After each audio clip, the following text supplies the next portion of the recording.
विजयादशमी उत्सव के निमित्त हम सब एकत्रित लोगों के बीच में आज के हमारे प्रमुख अतिथि महोदय भूतपूर्व राष्ट्रपति जी आदरणीय रामनाथ जी कोविंद,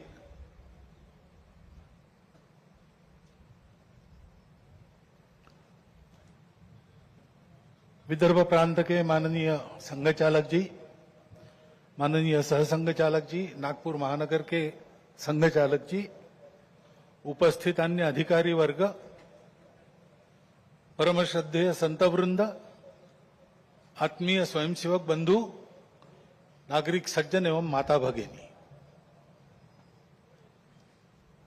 यह वर्ष श्री गुरु तेग बहादुर जी के बलिदान का 350वां वर्ष इस नाते और संपन्न होगा। हिंद की चादर बनकर जिन्होंने अत्याचार, अन्याय और सांप्रदायिक भेदभाव से समाज के मुक्ति के लिए अपना सर्वोच्च बलिदान दिया, समाज की रक्षा की, ऐसी एक विभूति, उसका स्मरण इस वर्ष होगा। आज 2 अक्टूबर है, इसलिए स्वर्गीय महात्मा गांधी जी की भी जयंती है। अपने स्वातंत्र्य की लड़ाई में उनका योगदान तो अविस्मरणीय है, परंतु स्वतंत्रता के बाद भारत कैसा हो, भारत का जीवन किस प्रकार के तंत्र से चले, उसके बारे में विचार देने वाले हमारे जो उस समय के दार्शनिक नेता थे, उनमें उनका स्थान अग्रणी है। हिंद स्वराज में उन्होंने वह चित्र का रेखांकन किया है और सादगी, विनम्रता और प्रामाणिकता के प्रतीक, और जिन्होंने देश के लिए अपने प्राण अर्पण किए, ऐसे स्वर्गीय लाल बहादुर शास्त्री जी, उनकी भी आज जयंती है। भक्ति, समर्पण और देश सेवा के ये उत्तुंग उदाहरण व्यक्तिगत और राष्ट्रीय चारित्र कैसा होना चाहिए, इसके आदर्श हमको मार्गदर्शन करते हैं। और आज की परिस्थिति का अगर हम विचार करते हैं तो हमारे ध्यान में आता है कि यह परिस्थिति भी हमसे इसी प्रकार के जीवन की अपेक्षा कर रही है। परिस्थिति एक सी नहीं होती, अनेक रंगों की होती है। तो परिस्थिति में बहुत कुछ अच्छा है, इसलिए बीता कालावधि 1 वर्ष का हमारी आशाएं और विश्वासों को भी दृढ़ करता है और हमारे सामने पुरानी और नई जो चुनौतियां उपस्थित है, उनको अधिक स्पष्ट करने वाला भी वही कालावधि है। जैसे प्रयागराज में एक विशाल महाकुंभ हुआ, आधुनिक व्यवस्थापन के सारे कीर्तिमान तोड़कर एक जागतिक विक्रम तो उसने प्रस्थापित किया ही, लेकिन संपूर्ण भारत में श्रद्धा और एकात्मता की एक लहर उसने दौड़ा दी। पिछले साल एक दुर्घटना पहलगाम की भी हुई, हमला हुआ सीमा पार के आतंकियों के द्वारा, 26 भारतीय नागरिकों की उनका धर्म पूछकर हत्या की। लेकिन उसके चलते सारे देश में प्रचंड दुख और क्रोध की लहर पैदा हुई। पूरी तैयारी करके सरकार ने, हमारी सेना ने उसका बहुत पुरजोर उत्तर दिया। सारे प्रकरण में हमारे नेतृत्व की दृढ़ता, हमारी सेना का शौर्य, कौशल्य और समाज की एकता और दृढ़ता का एक उत्तम चित्र प्रस्थापित हुआ। और यह भी वह घटना हमको सिखा गई कि यद्यपि हम सबके प्रति मित्रभाव रखते हैं और रखेंगे, फिर भी अपने सुरक्षा के विषय में हमको अधिकाधिक सजग रहना पड़ेगा, समर्थ बनना पड़ेगा। क्योंकि इस घटना के बाद दुनिया में विभिन्न देशों ने अपनी अपनी जो भूमिका ली, उसमें हमारी ये भी ध्यान में आया कि हमारे मित्र कौन कौन है और कहां तक है। देश के अंदर भी अशांति फैलाने वाले असंवैधानिक उग्रवादी या संविधान विरोधी कहिए उग्रवादी नक्सली आंदोलन पर शासन और प्रशासन की दृढ़ कार्रवाई भी हुई और उनके अनुभव से उनके विचारधारा का खोखलापन और उनकी क्रूरता का अनुभव होने के कारण समाज भी उनसे मोहभंग होकर विमुख हो गया। लेकिन उनका नियंत्रण तो हो जाएगा, परंतु अब ये उस क्षेत्र में एक बड़ी जो बाधा थी वो दूर होने के बाद उस क्षेत्र में न्याय की स्थापना हो, विकास वहां तक पहुंचे, सद्भावना, संवेदना और सामरस्य वहां स्थापित हो, इसके लिए समाज की भी और शासन प्रशासन की भी योजनाएं चलनी पड़ेगी, क्योंकि इनका अभाव ही ऐसे उग्रवादी ताकतों के पनपने का कारण बनता है। इससे त्रस्त मनुष्य दूसरा कुछ उपाय दिखता नहीं, इसलिए निराश होकर उनको प्रश्रय देता है। ये न हो इसलिए ऐसी योजनाओं की आवश्यकता है। आर्थिक क्षेत्र में भी हम आगे बढ़ रहे हैं। ऐसा जो प्रचलित परिमाण है दुनिया के, उसके आधार पर कहा जा सकता है हमारा देश आर्थिक क्षेत्र में आगे बढ़े, इसलिए आर्थिक जगत के हमारे उद्योगी बंधु, विशेषकर तरुण उद्योजक, इनमें एक मादा भी दिखता है, उत्साह भी दिखता है, इच्छा। सब साम्यवादी देश आज पूंजीवादी तंत्र पर चल रहे हैं, जिसके खिलाफ क्रांति हुई। ऐसे हिंसक परिवर्तनों से उद्देश्य नहीं प्राप्त होता है, उल्टा इस अराजकता की स्थिति में देश के बाहर की स्वार्थी ताकतों को अपने खेल खेलने का मौका मिलता है। और इसलिए हमारे पड़ोसी देशों में जो उथल पुथल हो रही, ये हमारे ही देश है, वे हमसे दूर नहीं है। कुछ वर्ष पूर्व भारत ही थे, हमारे अपने हैं। उनमें इस प्रकार की अस्थिरता उत्पन्न होना, ये हमारे लिए,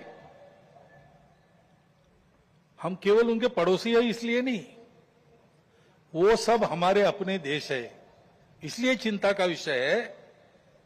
हितरक्षण से भी ज्यादा ये जो हमारा आत्मीयता का संबंध है, अपनेपन का संबंध है, उसके चलते ये चिंता होती है। परिस्थितियां ऐसी है, जैसा मैंने कहा, दोनों प्रकार है। सुखदायक रूप बहुत दिखता है, सुख सुविधा बढ़ी, मनुष्य के ज्ञान की विज्ञान की प्रगति हुई, व्यवस्थाएं आरामदायक बनी, राष्ट्र पास आए, माध्यमों के जरिए भी और आर्थिक लेन देन के जरिए भी। परंतु इस परिवर्तन की, विज्ञान और तकनीकी की गति इतनी ज्यादा है कि मनुष्यों की गति का बदलने की और उसका तालमेल नहीं बैठ रहा है।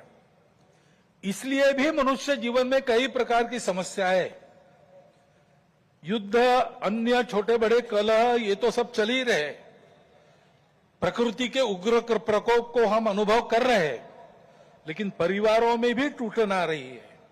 नागरिक जीवन में बढ़ता हुआ अनाचार, अत्याचार दिखाई देता है। इसके शमन के, इसके उपाय चलते हैं, प्रयास हुए हैं, परंतु इसका पूर्ण निदान होने में वो असफल हो गए। और उसके ऊपर अस्वस्थता, कलह, हिंसा को बढ़ाते हुए विश्व में सब प्रकार की परंपरा, मांगल्य, संस्कृति, श्रद्धा, इसका संपूर्ण विनाश ही आगे परिवर्तन लाएगा। ऐसी उल्टी विचारधारा, विपरीत विचारधारा और घातक विचारधारा लेकर चलने वाला एक नया पंथ उदय में आया। बहुत पहले आया, आजकल वो भारत में भी अपने हाथ पैर फैलाने की कोशिश कर रहा है। सभी देशों में उसके कारण जो समाज जीवन की अस्त व्यस्त अवस्था हुई है और एक तरह से अराजकता की ओर सारा समाज बढ़ रहा है, ऐसी संभावना दिखती है, उसका अनुभव सब देशों में हो रहा है। और इसलिए इन सारी परिस्थितियों को लेकर विश्व जब पुनर्चिंतन करता है तो वो भारत की ओर अपेक्षा से देखता है, भारत इसका कोई उपाय निकाले, ऐसे विश्व में भी अपेक्षा है। और सौभाग्य से भारत में एक आशा की किरण ये दिखाई देती है कि नई पीढ़ी में देशभक्ति की भावना, अपने संस्कृति के प्रति आस्था और विश्वास का प्रमाण निरंतर बढ़ा है। संघ के स्वयंसेवकों सहित समाज के व्यक्ति और समाज की संस्थाएं अभावग्रस्त वर्गों की निस्वार्थ सेवा कर सक्षम अनुभव करता है और इसलिए कई बातों में सरकार के पहले पहल करके अपने सामने की समस्याओं का खुद ही निदान करने में यशस्वी हो रहा है। यह भी एक अच्छा लक्षण है और इसलिए ऐसे सब कार्यों में समाज का सहयोग संघ भी अनुभव करता है, अन्य ऐसे काम करने वाले संगठन और व्यक्ति भी अनुभव करते हैं। प्रत्यक्ष सहयोग और सहभाग इसकी इच्छा समाज में बढ़ रही है और बुद्धिजीवियों में भी अपने देश के हमारा कोई स्वतंत्र अलग ऐसा कोई प्रतिमान, ऐसा कोई मॉडल हो सकता है क्या, इसकी खोज करनी चाहिए, ऐसा चिंतन बढ़ रहा है। क्योंकि भारतीय चिंतन दृष्टि एक विशेष है। हमारे प्रमुख अतिथि महोदय ने जितने नाम लिए उन सहित स्वामी विवेकानंद से लेकर तो महात्मा गांधी जी, दीनदयाल उपाध्याय, राम मनोहर लोहिया जी तक, इन सब लोगों ने इस प्रकार की दृष्टि को सामने रखते हुए कुछ चिंतन दिया है। उसकी तफसील उसके अलग अलग होंगे, परंतु उसकी दिशा एक ही है। आधुनिक विश्व के पास जो दृष्टि है वो गलत नहीं है, लेकिन अधूरी अवश्य है। मानव का भौतिक विकास होता है, नैतिक विकास की ओर ध्यान नहीं रहता है। विकास होता है, पर्यावरण की ओर ध्यान नहीं रहता। विकास होता है, कुछ लोगों का होता है, कुछ का नहीं होता। आज अमेरिका का जीवन विकसित माना जाता है, उसको आदर्श मानकर हम चले भारत के लोग, और हमने चाहा कि भारत अमेरिका जैसा जीवन जिए। तो कुछ अभ्यासक कहते हैं हिसाब करके ऐसा जीवन जीने के लिए और 5 पृथ्वियों की आवश्यकता लगेगी। ये विकास कैसे होगा? ये हो नहीं सकता। प्रगति के साथ साथ इसी के कारण नई नई समस्याओं को हम झेल रहे, जो प्राण संकट बन रही है। दृष्टि का अधूरापन ही इसके लिए कारण है। हमारी दृष्टि है, हमारी दृष्टि भौतिक विकास के साथ साथ मन, बुद्धि और आध्यात्मिकता का विकास कर सकती है, करती है। व्यक्ति के साथ साथ मानव समूह और सृष्टि का भी विकास साधने वाली हमारी दृष्टि है। मनुष्य की आवश्यकताओं, इच्छाओं के अनुरूप आर्थिक स्थिति, इच्छा पूर्ति हो सबकी ऐसी व्यवस्था, उसके साथ साथ ही समूह के प्रति और सृष्टि के प्रति कर्तव्य बुद्धि और अपनेपन का साक्षात्कार व्यक्तियों में जगाने की शक्ति हमारी इस दृष्टि में है।